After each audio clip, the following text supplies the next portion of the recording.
Hello everyone, welcome to Kingdom Youth Network. I have been away from you for just over 4 weeks. I do hope you'll forgive me. I am back and we are going to be talking about attitudes. The attitude we're going to be talking about today is your attitude towards money.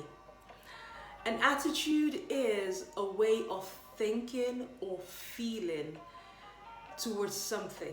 So how do you think and how do you feel about money?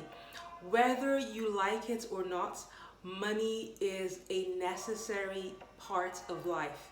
You have bills to pay, you may have dreams or goals. You're going to need money to make any significant movements in life. Money is important. What is even more important is that you have the right attitude towards money. So what attitude should you have as it relates to money? Number one, I want you to view money as a tool. That is the right attitude to have.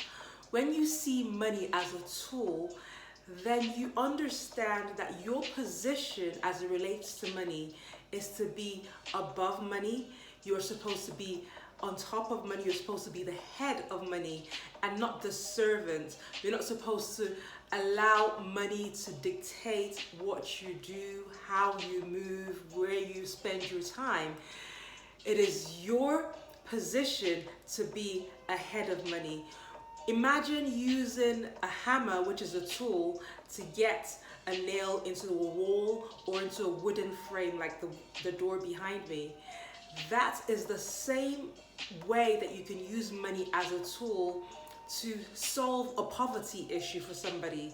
You could use your money as a tool to help purchase medical services for a different person. So when you view money as a tool, this is a healthy attitude to have towards money.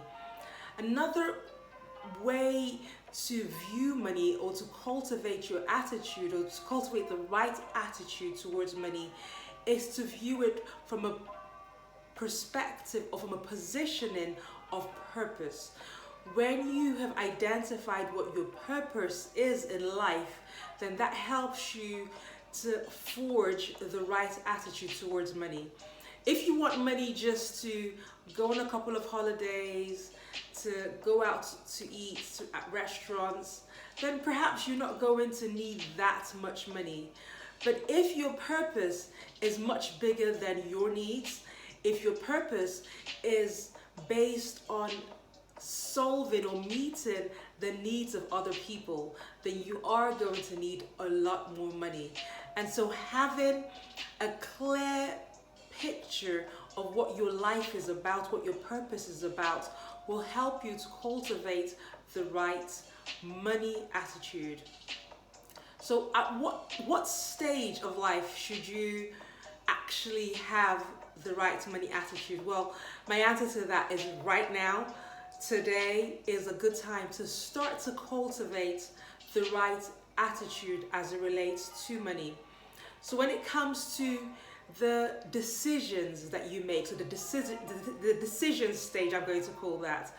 When it comes to the decision stage, it's important that you understand why you need money, where you're going to spend that money, and what job roles or what path you're going to take to create that money. If you're going to become an entrepreneur, if you're going to have a job, if you're going to become an investor in property. When you are at the stage of making decisions, that is the time when your money attitude is important, because your money attitude will influence the decisions that you make and the action steps that you take. Another stage where your money attitude is important is when it comes to the stewardship of that money. So you've made your decisions about how you're going to go about getting money and what your purpose is, what your goals are. Now you have the money that you've gone after, you've worked for. It's now your job to steward that money. The stewardship stage is important as it relates to money. Why? because it will determine how you spend the money, how you invest it, where that money is directed, whether you budget for certain things. When it comes to stewardship, you understand that that money is not just yours to spend as you wish. You understand that there are other needs, there are other people who are dependent on you to use that money reliably. Imagine putting your money in a bank.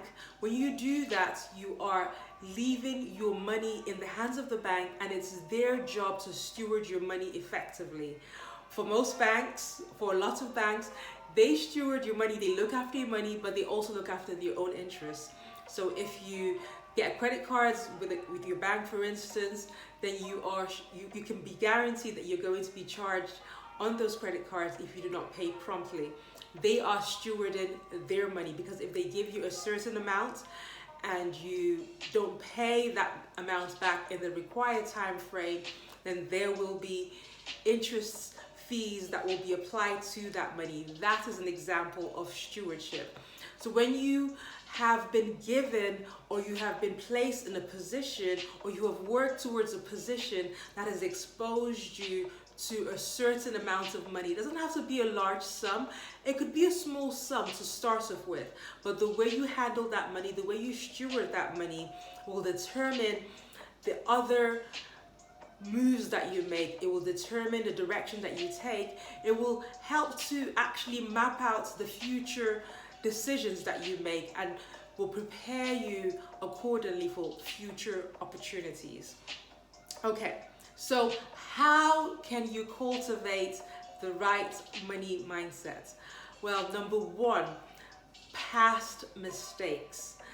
A German philosopher called George Hegel, I don't want to pronounce his name incorrectly, but something like George Hegel, I think his name is, he said, what we have learned from history is that we have not learned.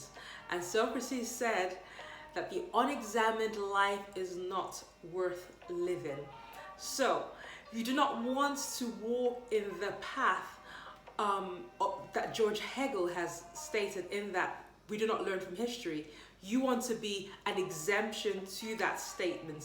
So essentially, you want to look back on your experiences and learn from your historical mistakes.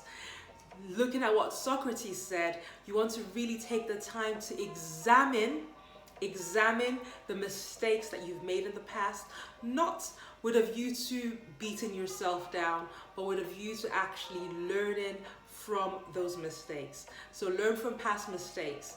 Number two, another way you can actually cultivate the right money mindset is to say no to debt. Be an individual who aspires to live a debt-free life. I've made mistakes myself in the past, so I'm not saying that I have followed this to the T, but I'm learning, and I'm sharing with you that which I am currently learning. So my advice to you is to say no to debt. If you cannot afford it, then you simply cannot afford it. You don't need to be going over and above your standard of living. You need to live within your means. If your budget says you can only spend X amount, then you can only spend X amount. And so when you start to embrace the right money mindset, this will help you to say no to debt. Aspire to live a debt-free life as it relates to your car, as it relates to your clothing, as it relates to jewelry. If you have the money for it, pay for it. If you don't have the money for it, you can save towards it if it's something you really want. But do aspire to live a debt-free life.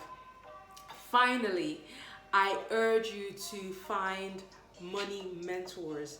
Look for people who are walking in the path that you aspire to be on one day.